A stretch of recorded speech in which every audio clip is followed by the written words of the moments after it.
আম্মা আসসালামু আলাইকুম। ওয়ালাইকুম আসসালাম। আমার সোনা টুকা জামাই আইসা পড়ছে দেখো। এত কি নিয়েছ? তোমার বড় জামাইয়ের তোমরা কি মনে করো? হ্যাঁ, তোমার ছোট মাইয়ার জামাইয়ের মতো কি ফকিন্নি ঘরের পোলা যে বাজারে গেলে আধা কেজি মিষ্টির বেশি কিনতে পারে না? আপা আপা আমরা বসছি কতদিন পরে তুমি লাগে কি রে আপা তুই দে আমরা চিনা কেমন বড় বোন তুই আমার কোনো খোঁজ খবরই না। আর খোঁজ খবর রাখবো কেমনে? তুই কি সেই মুখ রাখছো? মানুষের কাছে কইতেও লজ্জা লাগে। আমার ছোট বোন একটা সবজি বিক্রেতারে বিয়ে করছে।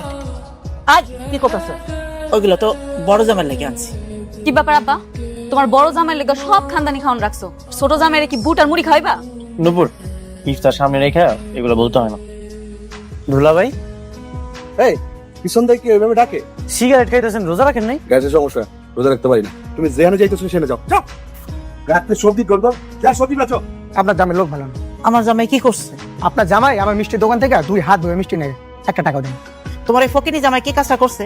তোর টাকা নাই, তোর মিষ্টি খাওয়ানোর কি দরকার? কেন চাচি? সুজন ভাই কথা বলতেছি না তো? সুজন ভাই অনেক ভালো মানুষ। আপনার পুলিশ জামাই আছে না, পুলিশের কথা বললা আমার দোকান থেকে 2 হাত ধরে মিষ্টি নিয়ে গেছে। টাকা চাইছি বলে চুপ থাক শালা।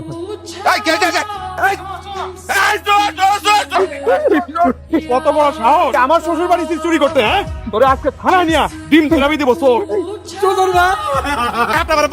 ভাই আপনার কথা মতো এই বাড়িতে চুরি করতে আইসা এখন তারি ধরা খেয়ে গেছি। কি কইতাছে এইসব? আব্বা আমা আমি তো কিছুই জানি না। জানবা কেমনে? সময় চোর ধরা পড়ে না, তখন চোরের উস্তাদ এটা অস্বীকার করে, এটাই বাস্তব। সুজন যেহেতু ডাইকে আনছে, তোরা আমি থানা নিব না। যা যা। নিজের শ্বশুর বাড়ি চুরি করাইলা?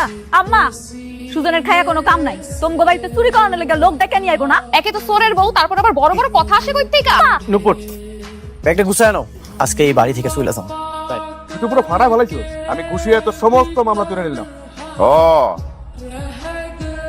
আমি এমনিতেও বিশ্বাস করি না যে সুজন এরকম একটা কাজ করছে। তুমি একদিন কি দেখবা ধরা খাই গেছো। নূপুর, কও কালকে ঈদের নামাজটা শেষ করে তোমার হাতে সেমাই খামু, আবার তোমার লইয়া ঘুরতে যাবো। আমারে ঘুরতে লয়ে যাইবা? কই? নদীর পারে। মারা নিয়ে যাবে না সুজন মিয়া? আব্বা তুমি যে রাগ করে চলে আসলা, কইছিলাম না আমরা একসাথে ঈদ করব। আমারও তো মন চায় যে সবারে নিয়ে একসাথে ঈদ করি। ইচ্ছা তো আমারও করে। ঠিক আছে, আমরা এই জায়গায় অনেক ভালো আছি। চল। আবার কি কইতাছেন? মাত্র আইলেন, একটু বিশ্রাম করেন, দরকার হলে আমরা আপনাকে বাড়িতে দিয়ে ইফতার। ঠিক মতো খাইতে পারলাম না আব্বা, শেষ রোজা। তারপর ওদের আজকে আবার আসতে বলছেন কেন আব্বা? কম একটু। জামিল সাহেব, বিরোধী দলীয় নেতার কাছ থেকে আপনি ঘুষ নিয়েছেন। ঘুষ নেওয়ার অপরাধে আপনাকে চাকরি থেকে বহিষ্কার করা হয়েছে।